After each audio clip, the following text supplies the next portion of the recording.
Tonight, I will reveal some of the extraordinary criminals that the Albanese government has just released into the community, just dumped there without thought or controls. Amazing stuff. Plus, farmers in strife. One of my panellists on how prices for her cattle have fallen through the floor while prices at supermarkets stay high. And explain this, what Israeli soldiers have now found at Gaza's biggest hospital. Also tonight, this giant mural has just appeared in the most popular shopping street for Melbourne Jews by the artist who has attended a pro-Palestinian rally. We'll show the mural later. He insists it's not anti-Semitic, but wait till you see it. Plus, more strife at Alice Springs with Aboriginal crime, but where are the activists now? And Clown of the Week. That goes to a crazy UN expert who's been all over our TVs this week. But first, the leadership of Anthony Albanese is now in crisis. Today, the first smell of death. In fact, it was probably the government's worst day yet, with the opposition now even rewriting the government's laws to fix Albanese's latest disaster, while the Prime Minister himself is off overseas yet again. Question is, who needs Albanese then? Remember this promise from before the election? If I'm Prime Minister, I won't go missing when the going gets tough, or pose for photos and then disappear when there's a job to be done. I'll show up, I'll step up, and I'll work every day to bring our country together. Well, that promise now looks like an absolutely sick joke. For a year and a half, Albanese's instead tried not to unite us, but divide us by race with his voice to Parliament, and now is off on his 20th foreign trip in 18 months, this time in San Francisco for an APEC meeting. So much for staying behind his desk and helping us. Meanwhile, he has left behind the most astonishing political disaster I can recall, releasing 84 foreigners from detention, including serious criminals, without any proper controls over them. And there are potentially 340 more like them that may be free too, after the High Court a week ago told the government it had to release every foreigner in indefinite detention who could not be returned to their countries, either because they wouldn't be taken back or they didn't want to go back. Or maybe they faced execution. Now, I've already told you some of the people who have been released. 3 murderers, would you believe it, including an assassin who shot a young mother and then blew up her body with explosives, rapists and other sex offenders, including one man who raped a 10-year-old boy. Well, today, another 2 examples. Among the hardcore criminals released into the Australian community under the Albanese Labor government are brothers Juma and Zachariah Chol. They've been in detention since 2014, where they've been held for fracturing a man's skull with a baseball bat. And that is not all. With the help of immigration lawyer Simon Jeans, I've identified several other detainees who have either been released or could soon also be released under the terms of the High Court ruling. For instance, one is a member of Egypt's Islamic Jihad terrorist organisation. Would you believe it? There's an Afghan that ASIO said was also a security risk. There are 2 people smugglers. There's a Zimbabwean who committed more than 30 offences, at least one while armed, and then said, well, you can't send me back, I'm a refugee. Another, an Iranian, committed 2 sexual assaults and claimed he couldn't go back to Iran because he converted from Islam to Christianity. That's a very popular little dodge. And a South Sudanese man convicted of very serious family violence. It's amazing. Dumped on our streets. Some of these might actually, though, be among the 8 people the government is still refusing for now to release. So, but then again, who knows? I mean, the government isn't telling. Now, the astonishing thing is that the Albanese government should have known months ago that it might actually have to release these people, but did nothing. Now, should have realised in July that they should get ready for this day. Because that was when the judge here in the case of that child rapist from Burma, which sort of unlocked all this, said actually this man, or sort of refugee kind of person, he was in a hopeless position. She said there was no likelihood of being released. The government was then trying to get the US to accept him instead. But what are the odds that they accept a child rapist, right? And this judge said, it does trouble me that while this case is before the court, no one may be turning their mind to the inevitable deterioration of a person who was in a situation of hopelessness. Ding, ding, ding. Alarm bells should have been ringing with the government that the High Court could soon rule, let them go. And, maybe it should prepare for exactly that. But it didn't. And you got to ask, was Anthony Albanese distracted by the voice? You know how much effort he put into that. Or by his constant travel overseas. And sure enough, last week, the High Court did say, let these people go. And the government, totally unprepared, did let them go. With almost zero control. With visa conditions it could not even enforce. Now, for heaven's sake, we're actually talking dumping murderers in our streets, rapists in our streets, and an assassin, maybe a terrorist. Who knows? I mean, it's absolutely stunning that the Prime Minister just flew off, leaving this mess. Now, only yesterday the government finally realised, well, whoops, after the opposition was creating all this fuss and the media was taking out, we'd better pass a law that says, these detainees, well, you're going to have to stay here and report where you are. Some of you may have to wear ankle bracelets. Some of you may have to observe a curfew as well. And this time we're going to enforce it. This is the new law. It was only this morning that the government came up with a draft bill to do all this. And the Home Affairs Minister acted like fixed. Today, our government will introduce tough new laws into our parliament that will give the Commonwealth the power to put in place very strict visa conditions, new visa conditions, that will help us ensure that the community is kept safe during this time. Very strict, eh? Well, the fact is, what's more humiliating for Claire O'Neill there, who yesterday said, we didn't need to do anything, I couldn't fix it, is that she spoke a little soon because the opposition leader, Peter Dutton, then exploded. Which is totally and utterly inadequate. I want to be clear to the Australian people today, the Prime Minister has taken a decision not to re-detain these 84 serious criminals. That's when the acting Prime Minister, Richard Marles, realised he had a disaster on his hands, political disaster. And remember, of course, the Prime Minister's meanwhile off overseas again. And Marles actually led a delegation, according to Andrew Collinell, our political correspondent, political editor. He led a delegation of 5 Labor ministers to Dutton's office and asked him instead, well, how can we fix this? What would you suggest, Peter Dutton, to toughen all this up? So now it's Dutton who is effectively the Prime Minister in this crisis, right? It's absolutely extraordinary. And Dutton said, all right, look, those ankle bracelets and curfews, they have to be for everyone for a start, not just ministerial discretion. How about rules on no contact with children, don't go near schools and all that? And every single day that there's a breach of any of these conditions, for instance, that will be a separate offence. I mean, tough stuff. 6 amendments in all he wanted. Well, this is from Peter Dutton while the Prime Minister's away, and Labor agreed to all 6. So the Home Affairs Minister, where were you on this? Where were you? And while Albanese was swanning around in APEC, where was he? Now, I don't know if he can actually now recover from this embarrassment, this humiliation. Because it's not just this. It's not just this.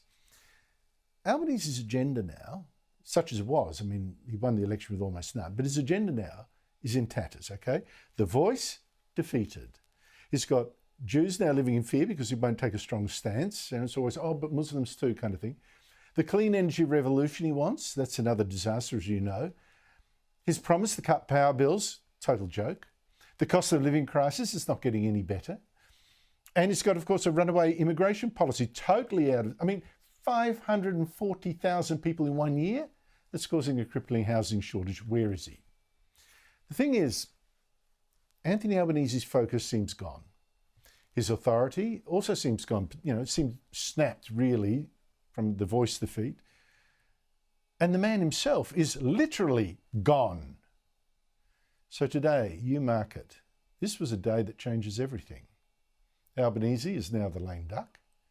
Peter Dutton now has the authority in Parliament. He is the dominant figure. No, once again, I'm calling it early. So once again, you just wait. Because for Albanese, it's tick, tick, tick.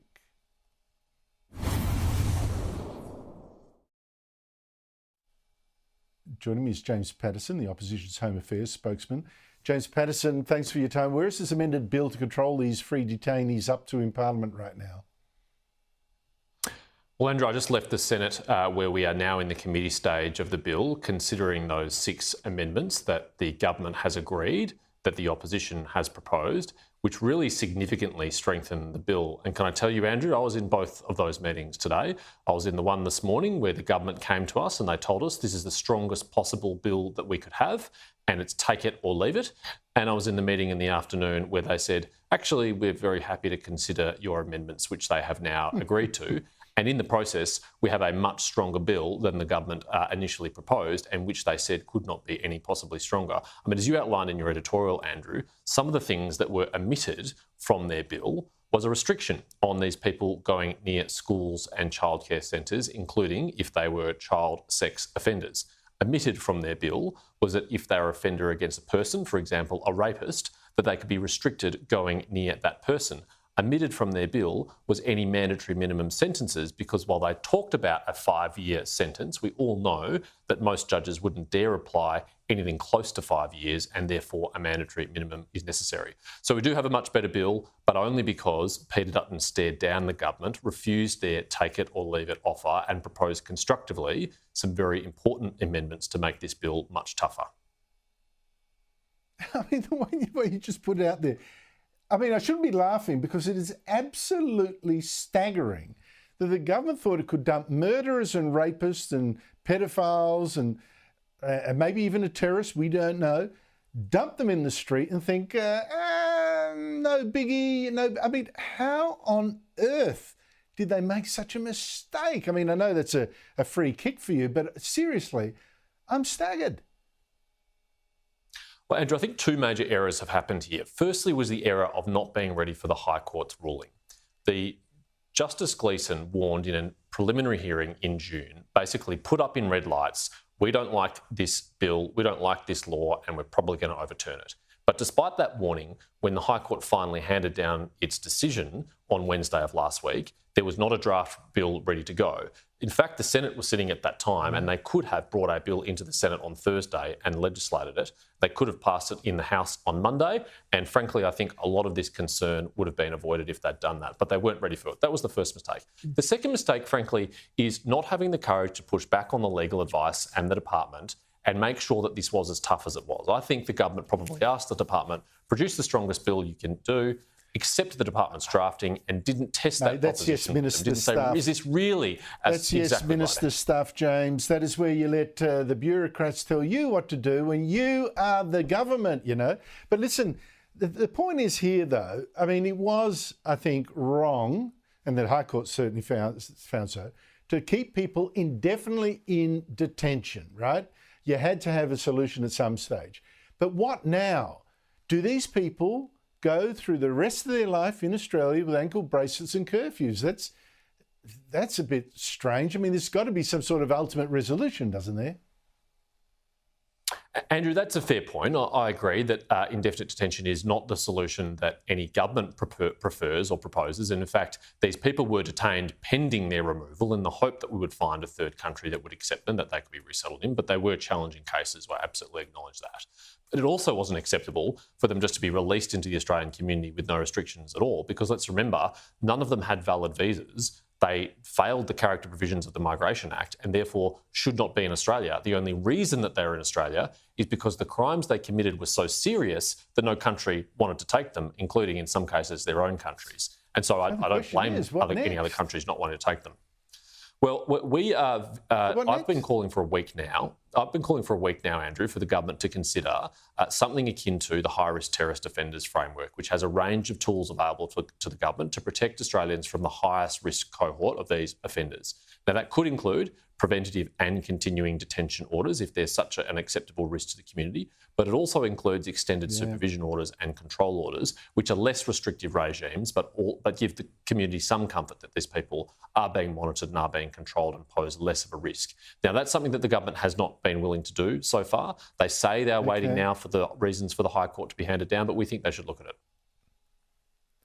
Well, James Patterson, I tell you what it has underlined is the very, ultimate importance of stopping them from coming to Australia in the first place, which Labor has been so weak on in the past and maybe in the future. I don't know. James Patterson, thanks for your time. Really appreciate it. I've got to change tune on someone.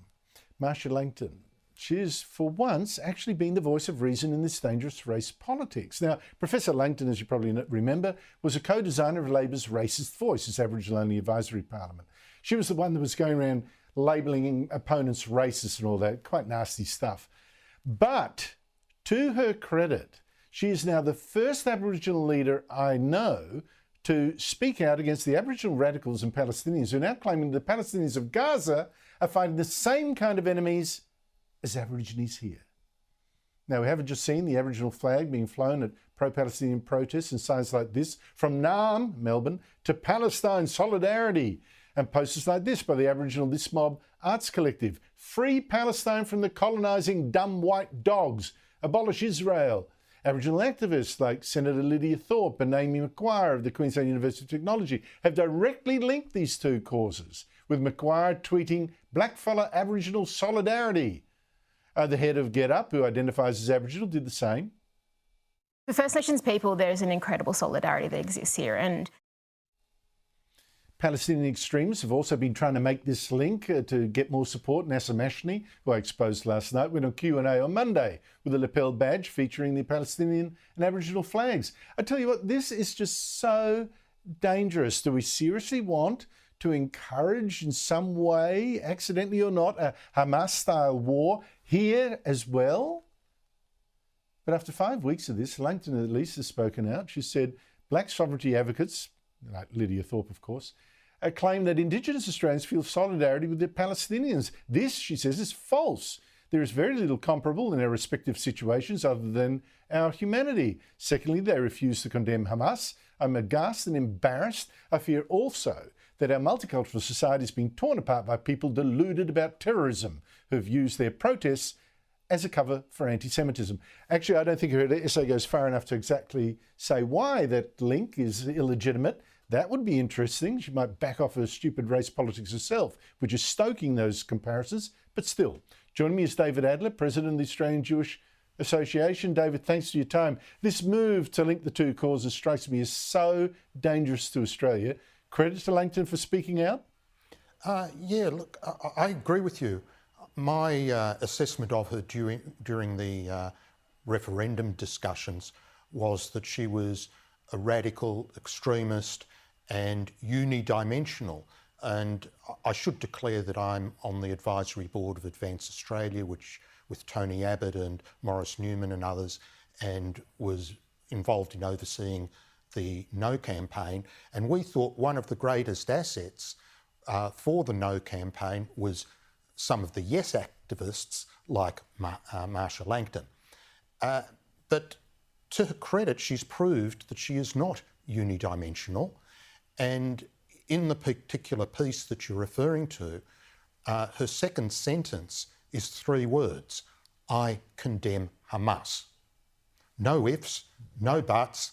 And I think that that also is a very useful signal for people on the left of politics who have jumped on this anti-Israel passionate, radical stuff. We saw it actually before. So much is good, but I don't think she goes into what they're saying enough, that the white colonisers here, whitish colonisers there, joint enemy. And really, if she was less savage about Australian history as she's been, that might have been a bit easier to rebut, but she hasn't actually gone that way. Now, we find David, it very frustrating. In the meantime, Israeli troops have taken over part of Gaza's biggest hospital, and hours later they released a video, uncut, of a walkthrough of what they found. We're only going to show part of it, which includes Hamas weapons and uniforms in cupboards, some actually tucked behind MRI machines, would you believe? Here's one of their spokespeople. The contents of the bag are full military kit for one Hamas terrorist: a live grenade, ammunition, fighting vest with insignia, boots and of course uniforms, and last but not least, standard AK-47. Inside the hospital, hidden in a secluded area. Take a look at this door here. Blast-proof door, which is part of the clinic and part of the infrastructure of the hospital. Everything else looks like a hospital, only this part doesn't. Let's have a look at what we found inside the very same cabinet that houses medical equipment. You can see all kinds of standard military medical stuff. We found another go-to bag, this bag here. And again, we opened it up in order to make sure that it's safe to touch and show. So please don't give me any of that. You opened it up and you placed it there. This is the bag that we found, and this is the stuff that was in it. Now, there's insignia, military insignia, a knife. For those of you who read Arabic, you'll be able to understand what it says here. But it's Hamas, the military wing, Kataib al-Qassam, of course a vest with equipment, and as always an AK-47, standard gear, grab and go, which they thought would be a good place to store inside a hospital. And there was more as well. That's just one part of the hospital. Foreign Minister Penny Wong, David Adler, said Israel must not attack such hospitals, suggested it was a war crime to do so. Given the fine, and this is just, there's been, I think, now 3 hospitals that have uncovered this sort of stuff. Given this, she should apologise, shouldn't she? Look, Penny Wong has been proved wrong, 100%.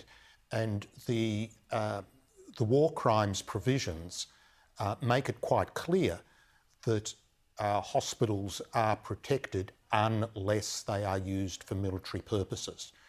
Storing military equipment, having tunnels, having rockets fired from adjacent to the hospitals, all these things are proven. Israel is uncovering almost every day additional evidence, and Penny Wong is just maybe out of her depth on this, maybe biased, I don't know, but she has made false and misleading statements about what is a war crime and what is not. If something is also used for military purposes, it becomes a legitimate target without a doubt. Look, I think she's both of what you just suggested. David Adler, thank you so much for your time. Thank you. I tell you what, though, you know, with that stoking up of anti-Israeli feelings, including by the Deputy Prime Minister, the Foreign Minister, tensions are so high here, right? And that's probably why a couple of Melbourne Jews and a former Labor minister contacted me today, outraged by a huge mural they'd seen, funded by the state government, popping up on buildings in Carlisle Street, Balaclava, the most Jewish of all shopping strips. They're appalled because they think it plays on ugly Jewish stereotypes, the big nose and all that kind of stuff. I mean, yeah. Well, I've actually heard now from the artist, we did a bit of digging around, a pro-Palestinian supporter he happens to be, who attended a Melbourne rally in October, but he says in no way was he caricaturing Jews, and it's defamatory to suggest that he did.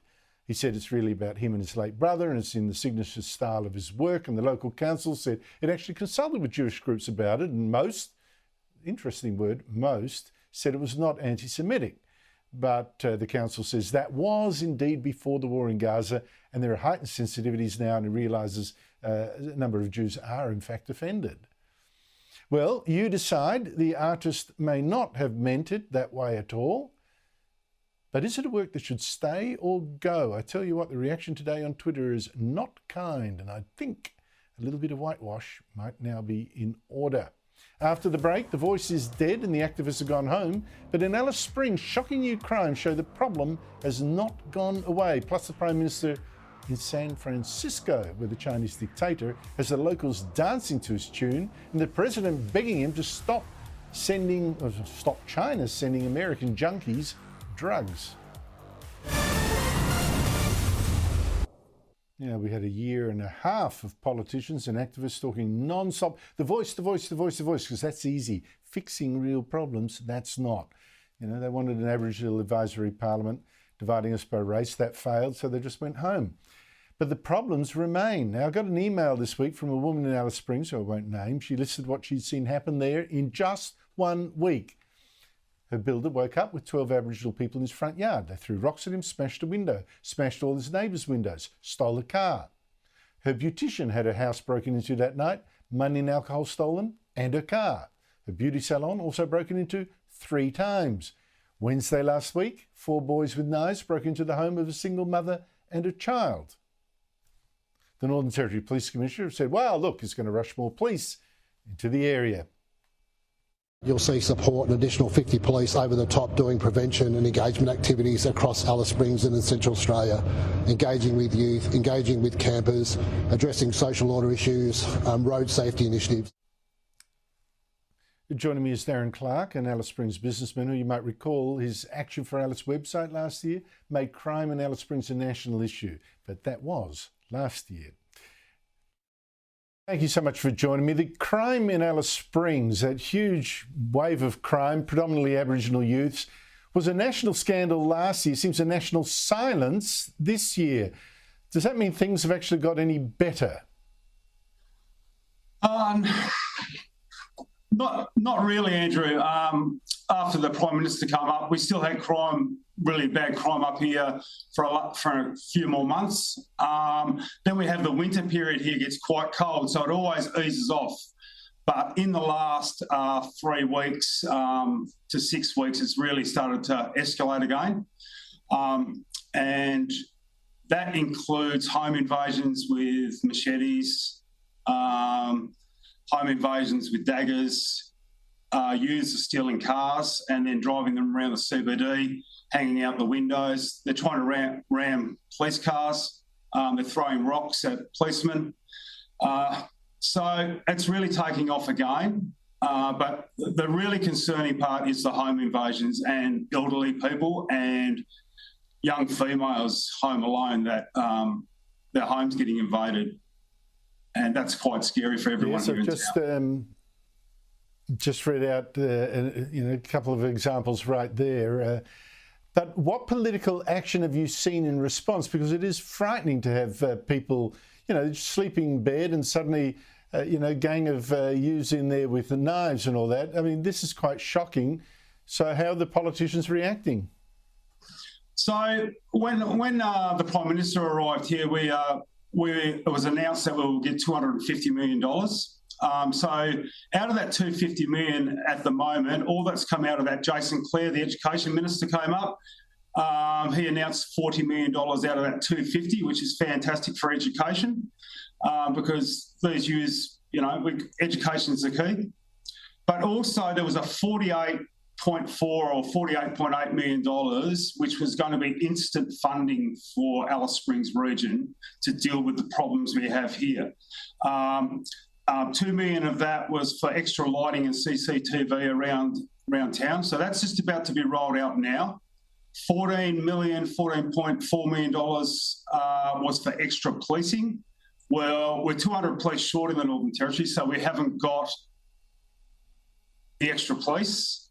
We've got the extra licensing people that they said that we get. There's $2 million for domestic violence. Our domestic violence rates here, Andrew, are astronomical. And we've got $2 million given to us. And our current funding in the Northern Territory is only 1.8% of the national funding for domestic violence. And if you look at the stats of domestic violence... Darren, hang on. Look, I just saw your police commissioner say, no, you Butte, we're going to send you 50 more police to deal with this. He hasn't got 50 more police, Andrew. He's 200 short. He said that a couple of weeks ago, that we are actually 200 police officers short in the Northern Territory. We haven't got enough police officers to have 50 here. So it's smoke and mirrors what they're doing here. It's 50 extra police rostered on, or 50 police rostered on in a operation called DRENA, which is high visibility policing here in Alice Springs. But that will be traffic police coming down from Darwin. It will be community police coming in on their leave. They can do extra shifts. So it's just rotating through and taking extra shifts. It's not actually 50 extra police. And Darren, policing is one thing and it's very critical, of course, but it's not fixing the fundamental problems of children who have not been given the education and the upbringing they need. getting bored, stealing, thieving. Where's their future? I don't see that being dealt with, and I think it's a generational issue. Darren Clark, thank you so much indeed for your time. Thanks, Andrew. I appreciate it, mate. You know, the biggest farce over in San Francisco is not our Prime Minister landing there on his 20th trip, leaving a mess in Australia. Now, what is embarrassing is the US dancing around China's dangerous dictator. And the Americans realise that, whoa, oh dear, Xi Jinping is going to see all those drug addicts and homeless people in our streets. San Francisco is terrible. And they might think, well, the US is falling apart. So just for this meeting, the addicts and homeless were cleared out. And when Xi did arrive yesterday, he saw a forest of communist Chinese flags. He must be laughing, thinking China really is taking over from crumbling America. And in their meeting yesterday, President Joe Biden pleaded with Xi for China to stop sending over the makings of fentanyl, which is the drug that's doing most damage to, well, so many US cities. But there was more, of course, to this meeting between the presidents, the two superpowers that seemed on the brink of World War III. And joining me is Jack Keane, a retired four-star general, served as Vice Chief of Staff of the United States Army, and is now chairman of the Institute for the Study of War. General Keane, great to see you again. What do you read into this meeting between President Xi and President Biden? Well, I don't dispute the fact that world leaders, even adversarial leaders, should have meetings. We had plenty of them dealing with the Soviet Union through the years, and at times, quite remarkably, they led to some treaty negotiations, particularly dealing with nuclear weapons.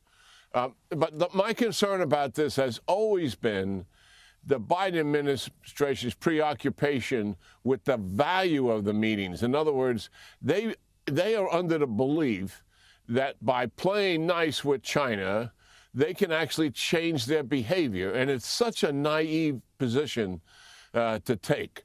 And I think it has a lot to do, frankly, Andrew, with the president. It's kind of old school here in terms of dealing with this and not facing up to the very harsh realities here that China and the United States really are adversaries, and we're not doing a very good job at all of deterring them from their aggressiveness in the region, something the people in Australia see on a regular basis, their aggressiveness against the United States. You know, Andrew, they have intercepted our aircraft and ships 180 times in the last 2 years.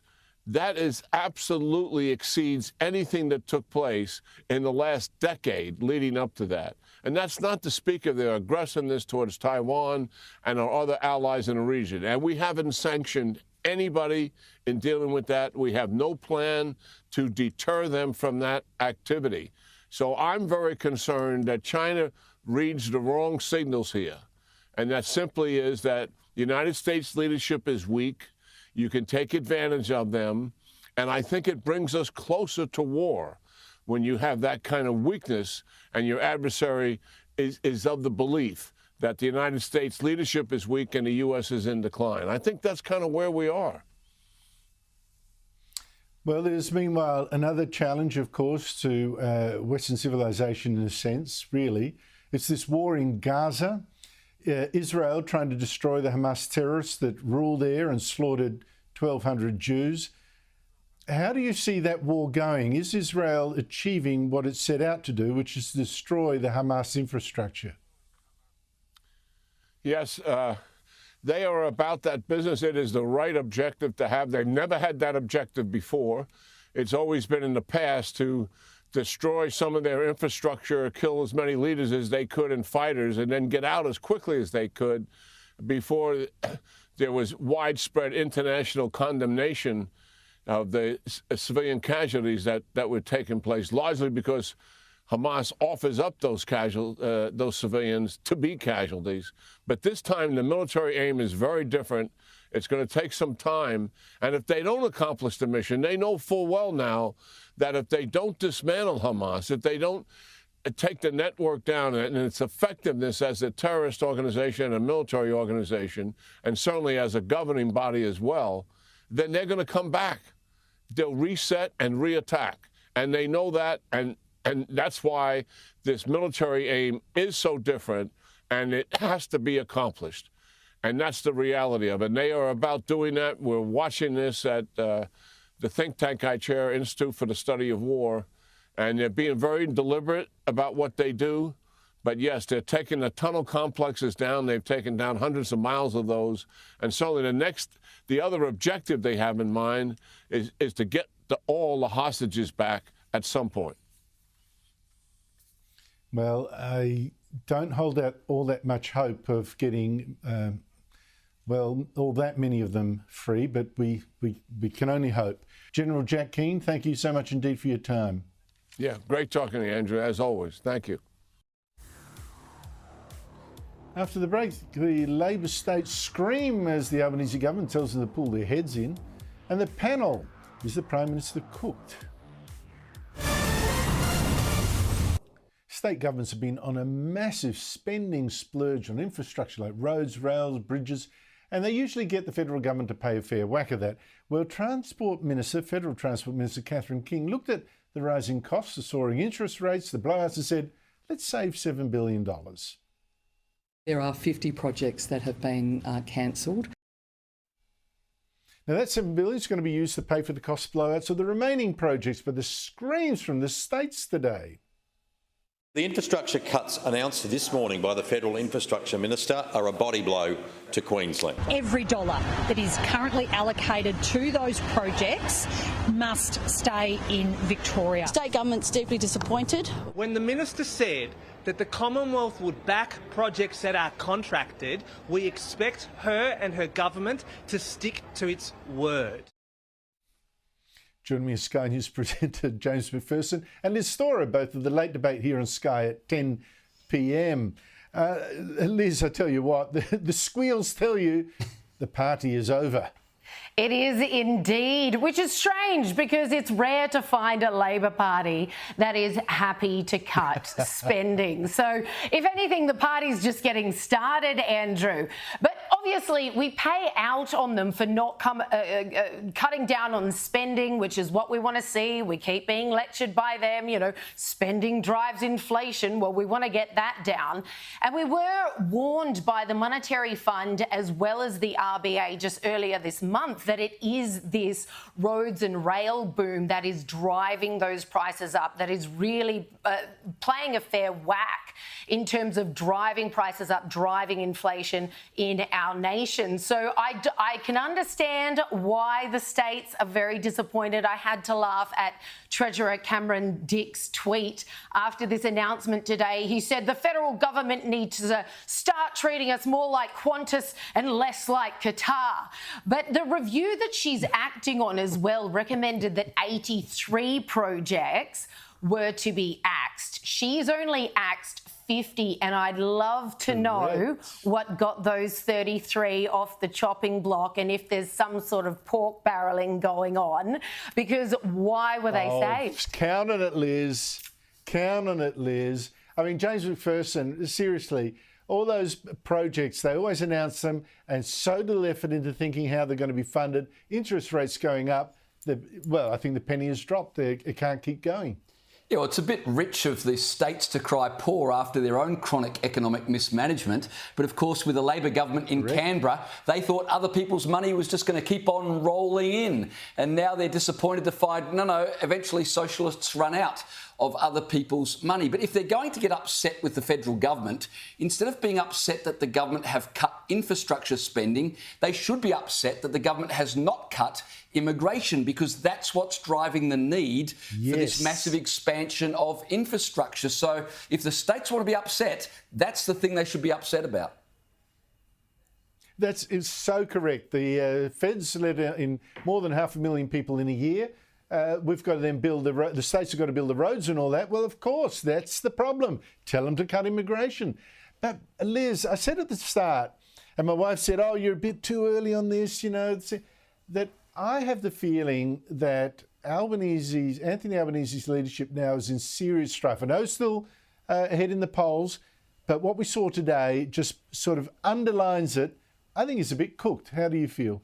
Absolutely, because we all know so much of politics is optics. And right now we've got the cost of living crisis, the housing crisis, we've got any number of problems going on here at home. And this guy can't get enough of jetting off here, there and everywhere. And this is following his worst news poll results just earlier this month since the 2022 election. But he doesn't seem to be too worried about it. I had to laugh at one of the cartoons I saw in the paper recently of Albo in a plane looking down going, oh, well, the problems don't look so big from up here.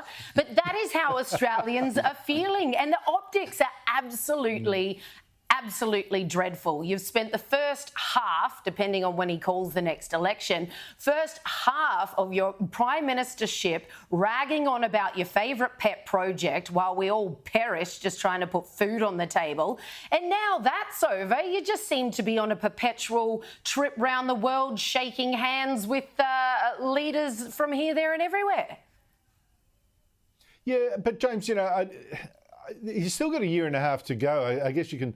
Yeah, that's a long time in politics. You can turn the ship around, but I don't know. I think I've heard something snap. Andrew, we've still got a year and a half to go. I wish you hadn't said that. You've depressed me now.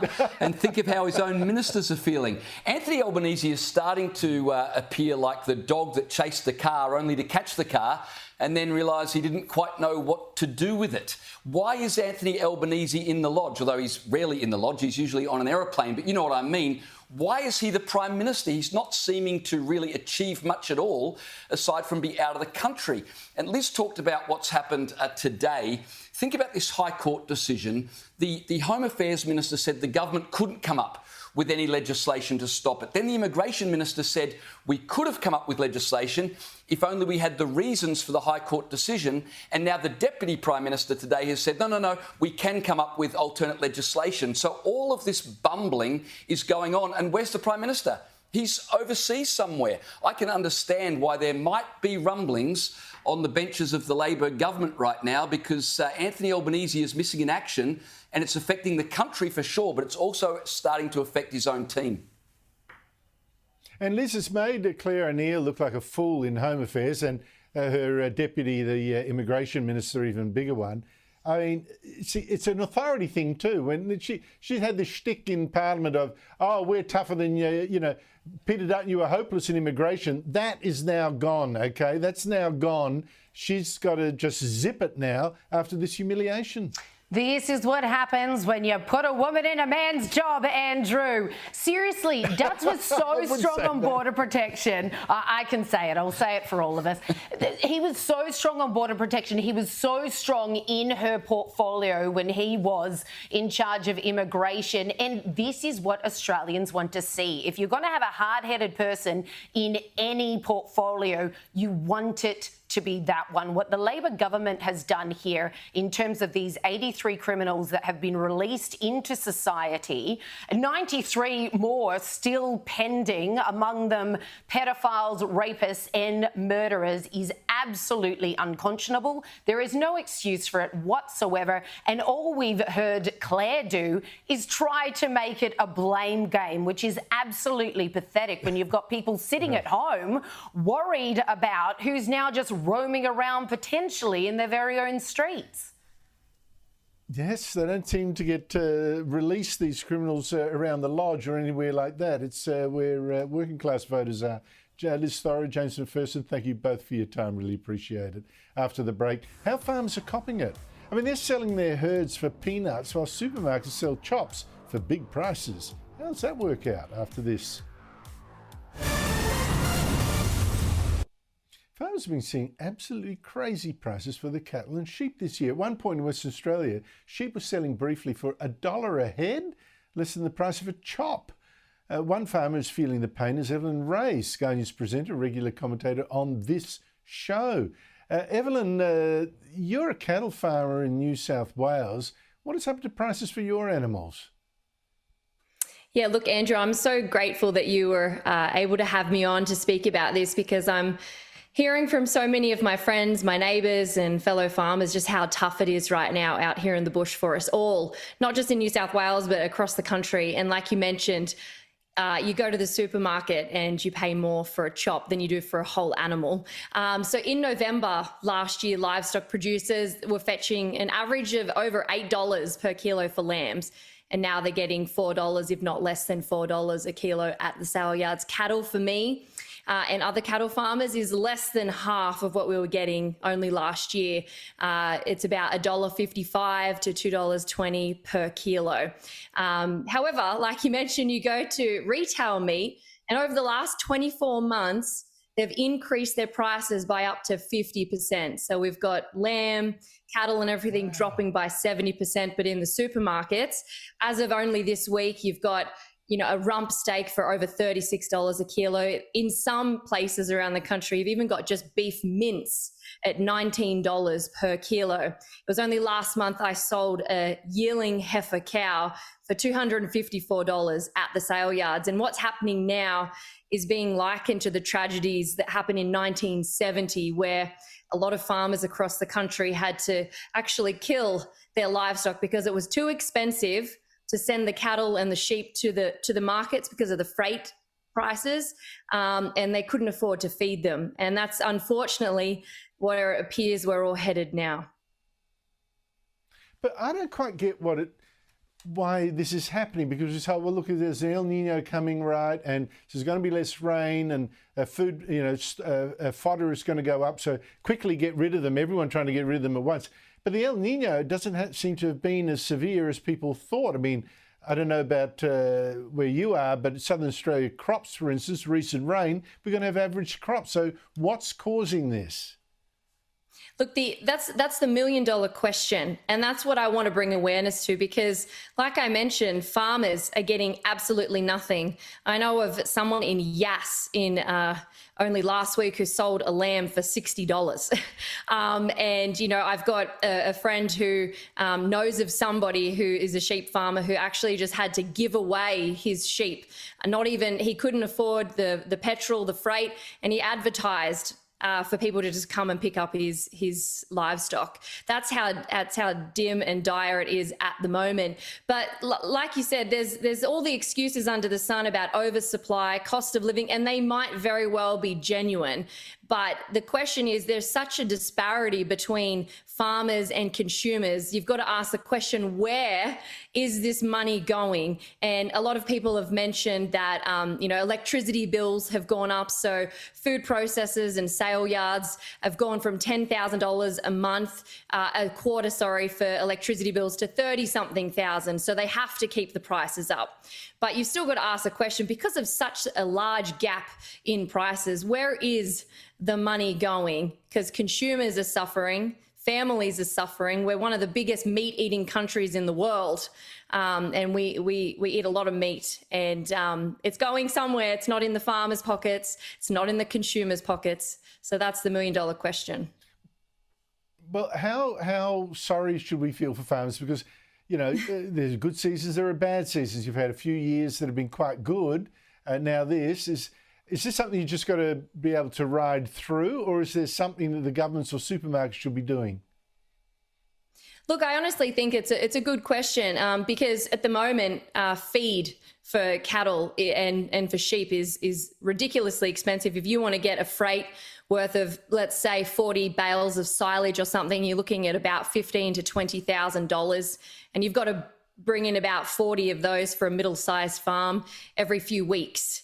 So all the money that you've made over the good seasons seems to just be getting pushed into keeping the animals alive. And they're doing an inquiry at the moment, allegedly doing an inquiry as to, whether the retail are doing the wrong thing.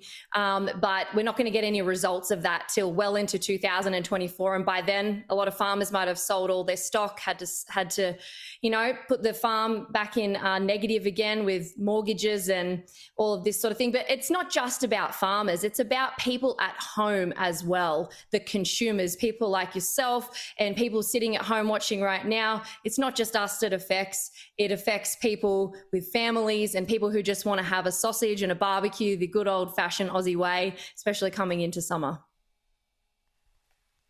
Yep, well, maybe the supermarkets have got their own power bills and all that to have to worry about too. I don't know. Evelyn Ray, good luck to you. Thank you so much for your time. And may the rains fall on your farm. Well, that's it from me. Coming up next is Chris Kenny. Good night.